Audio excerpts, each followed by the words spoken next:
हिंदू साहिबान नहीं समझे गीता वेद पुराण भाग 1। नमस्कार दर्शकों, आज दुनिया भर में धर्म के नाम पर पाखंड और अंधविश्वास फैला हुआ है, जिससे मानव को कोई सुख प्राप्त नहीं हो रहा। वहीं पाखंड और अंधविश्वास से मुक्ति दिलाने तथा मानव को धर्म ग्रंथों के सत्य ज्ञान यानी तत्व ज्ञान से परिचित कराने के लिए संत रामपाल जी महाराज द्वारा लिखित पुस्तकों का प्रचार उनके अनुयायियों द्वारा देश हो या विदेश, गांव, नगर, कस्बों, शहरों में घर घर जाकर किया जा रहा है। तो वहीं सोशल मीडिया के इस दौर में सोशल मीडिया के माध्यम से भी इन पुस्तकों का प्रचार उनके समर्थकों द्वारा किया जा रहा है, जिससे लोग पाखंडवाद, अंधविश्वास, शास्त्र विरुद्ध कर्मकांडों को त्याग कर सतमार्ग ग्रहण कर सकें। इसी बात के मद्देनजर जगत गुरु तत्वदर्शी संत रामपाल जी महाराज द्वारा हिंदू साहिबान नहीं समझे गीता वेद पुराण नामक एक पवित्र पुस्तक लिखी गई है, जो हिंदू समाज के लिए संजीवनी है तथा वरदान सिद्ध होने वाली है, जिसमें सूक्ष्म वेद यानी तत्व ज्ञान दिया गया है। साथ ही मानव को समझने के लिए वेदों, गीता तथा पुराणों आदि शास्त्रों के प्रमाण दिए गए हैं। संत रामपाल जी महाराज ने हिंदू साहिबान नहीं समझे गीता वेद पुराण पुस्तक में बताया है, ब्रह्मा, विष्णु तथा महेशा तीनों देव दयालु हमेशा। तीन लोक का राज है, ब्रह्मा विष्णु महेश। तीनों देवता कमल दल बसे, ब्रह्मा विष्णु महेश। प्रथम इनकी वंदना, फिर सुन सतगुरु उपदेश। अर्थात तीनों देवता श्री ब्रह्मा जी, श्री विष्णु जी तथा श्री शिव जी बहुत दयालु हृदय के हैं। इनकी केवल स्वर्ग लोक, पाताल लोक, पृथ्वी लोक में सत्ता है। ये तीन लोक के मालिक हैं, परंतु लोक तो बहुत सारे हैं, जिनका मालिक परम अक्षर ब्रह्म है, जिसकी सत्ता तीनों लोकों समेत सब पर है। मोक्ष प्राप्ति के लिए प्रथम इन तीनों देवताओं की वंदना अर्थात मान सम्मान यानी साधना करनी होती है। फिर सद्गुरु का उपदेश सुनो, जो परम अक्षर ब्रह्म की पूजा साधना बताएगा। उस संत से तत्व ज्ञान सुनो। तत्वदर्शी संत पूर्ण मोक्ष प्राप्ति की साधना और पूजा बताता है। पूर्ण मोक्ष के लिए इन तीनों देवताओं की शास्त्रोक्त साधना करनी होती है, परंतु पूजा गीता अध्याय 8 श्लोक 3, 8, 9, 10, अध्याय 15 श्लोक 17, अध्याय 18 श्लोक 62 में बताए परम अक्षर ब्रह्म की करनी होती है। परम अक्षर ब्रह्म को गीता अध्याय 8 श्लोक 9 तथा अध्याय 15 श्लोक 17 में गीता ज्ञान देने वाले प्रभु ने अपने से अन्य बताया है तथा कहा है कि उत्तम पुरुष यानी पुरुषोत्तम तो मेरे से अन्य है, वही सबका धारण पोषण करने वाला अविनाशी परमेश्वर है। दर्शकों, सतगुरु रामपाल जी महाराज का उद्देश्य विश्व के मानव को सत्य ज्ञान बताकर सनातनी बनाना है। संत रामपाल जी कहते हैं कि हमारा पिछला इतिहास बताता है कि पहले केवल एक आदि सनातन पंथ अर्थात धर्म था। उस समय सतयुग में मानव समाज शास्त्रोक्त साधना करता था। पांचों वेदों ऋग्वेद, यजुर्वेद, सामवेद, अथर्ववेद तथा सूक्ष्म वेद शास्त्र थे। 4 वेद ब्रह्मा जी को मिले, उनमें संपूर्ण अध्यात्म ज्ञान नहीं था। परम अक्षर ब्रह्म सत्य युग में लीला करने के लिए शिशु रूप धारण करके आए। बड़े होकर सूक्ष्म वेद का प्रचार किया। तब तक उस समय के ऋषियों ने 4 वेदों वाला ज्ञान पढ़ लिया था। सूक्ष्म वेद वाला कुछ ज्ञान 4 वेदों में न होने के कारण उसको गलत माना, इसलिए सूक्ष्म वेद को धीरे धीरे छोड़ दिया। परंतु लगभग 1 लाख वर्ष तक सत्य युग में शास्त्रोक्त भक्ति की गई। इसके पश्चात शास्त्र विधि त्याग कर मनमाना आचरण प्रारंभ हो गया। गीता अध्याय 16 श्लोक 23 व 24 में कहा है कि जो व्यक्ति शास्त्र विधि को त्याग कर अपनी इच्छा से मनमाना आचरण करता है, उसको न सिद्धि प्राप्त होती है, न उसकी गति होती है, न उसे सुख मिलता है। इन 3 वस्तुओं के लिए ही प्रत्येक व्यक्ति भक्ति करता है।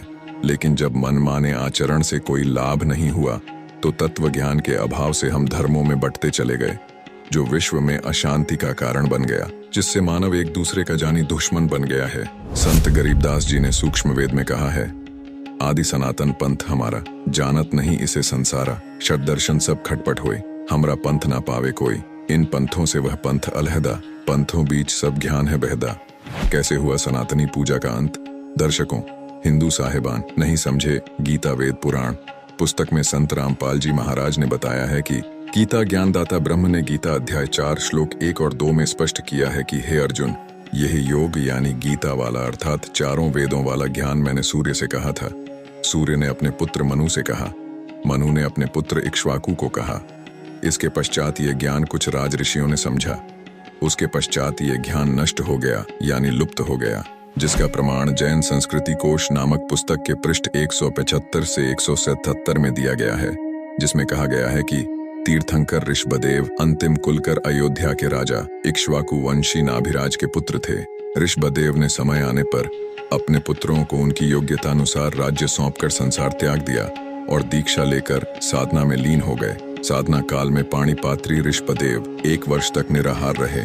बाद में बाहुबली के पौत्र श्रेयांस कुमार ने इक्षुरस देकर उनकी इस निराहार वृत्ति को तोड़ा। लगातार 1000 वर्ष तक तपस्या करने वाले मुनि ऋषभदेव ने अंत में केवल ज्ञान प्राप्त किया और धर्मदेशना प्रारंभ की।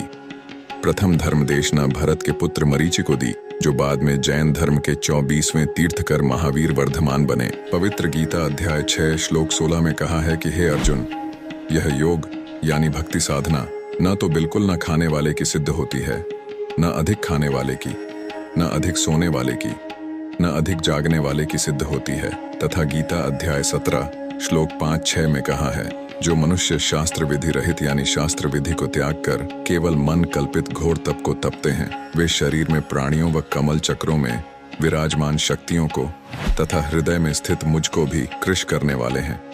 उन अज्ञानियों को तू आसुर स्वभाव के जान। यहाँ विचार करने वाली बात है कि श्री ऋषभदेव जी ने गीता ज्ञान यानी वेदों शास्त्रों में बताई साधना के विपरीत शास्त्र विधि को त्याग कर मनमाना आचरण निराहार तपस्या अपनी इच्छा से किया, जिससे कोई लाभ नहीं हुआ न होना था, क्योंकि उपरोक्त गीता शास्त्र के उल्लेख से स्पष्ट हो जाता है कि इक्ष्वाकु वंशी नाभिराज तक वेदों यानी गीता वाले ज्ञानानुसार पूजा की जाती थी, लेकिन उसके पुत्र ऋषभदेव जी से शास्त्र विरुद्ध मनमाना आचरण प्रारंभ हुआ। सनातनी पूजा का अंत हुआ, जिससे उनका जीवन नष्ट हो गया था, मोक्ष नहीं हुआ, जिसका प्रमाण श्रीमद् भागवत सुधा सागर यानी सुख सागर पुराण में है कि एक समय ऋषभदेव जी मुख में पत्थर का टुकड़ा लेकर नग्नावस्था में वन में घूम रहे थे। जंगल में आग लग गई, उस दावानल में ऋषभदेव जी जलकर मर गए, जो कि शास्त्र विरुद्ध मनमाने आचरण का ही परिणाम है। और उसी समय से यह शास्त्र विधि त्याग कर मनमाना आचरण सब ऋषिजन करने लगे, क्योंकि राजा नाभिराज तक सत्ययुग लगभग 1 लाख वर्ष व्यतीत हो गया था। गीता का ज्ञान द्वापर के अंत में यानी कलयुग से लगभग 100 वर्ष पहले बोला गया था। गणित की रीति से देखें तो नाभिराज के बाद यह गीता का ज्ञान 37,87,900 वर्ष बाद बोला गया। इस दौरान सब ऋषियों ने वेदों के विपरीत साधना की, जिसका प्रमाण तथा परिणाम 18 पुराण है। सनातनी पूजा का पुनः उत्थान।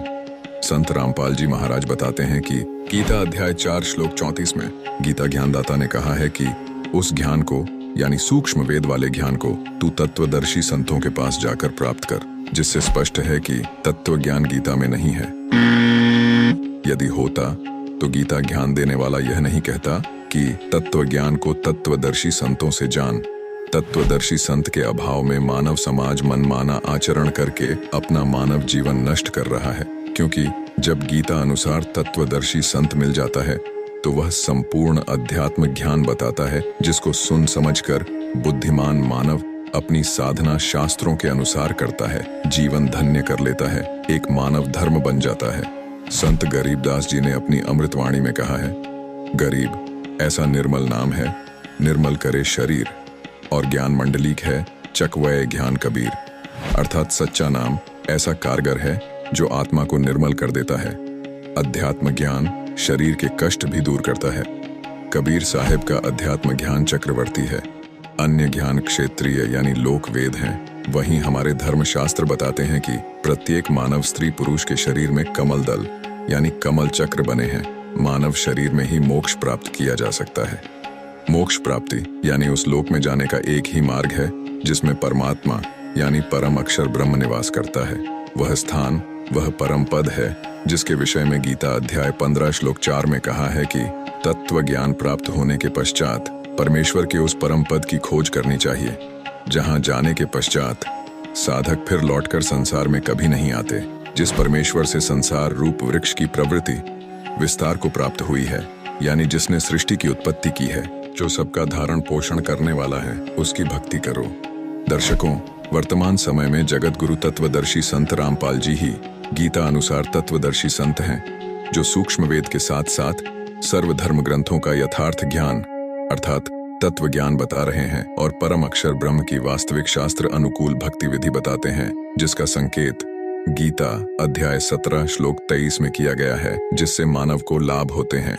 जिससे सनातनी पूजा का एक बार पुनः उत्थान संत रामपाल जी महाराज के दिए जा रहे तत्व ज्ञान से हो रहा है। अतः आप सभी से निवेदन है कि संत रामपाल जी महाराज द्वारा दिए जा रहे तत्व ज्ञान को जाने, समझे और शास्त्रोक्त भक्ति विधि अपनाएं। आपको यह तत्व ज्ञान जगत गुरु तत्वदर्शी संत रामपाल जी महाराज द्वारा लिखित पवित्र पुस्तक हिंदू साहेबान नहीं समझे गीता वेद पुराण में जानने को मिलेगा, जिसे आप जगत गुरु रामपाल जी .org वेबसाइट से तथा संत रामपाल जी महाराज ऐप से डाउनलोड करके पढ़ सकते हैं। धन्यवाद।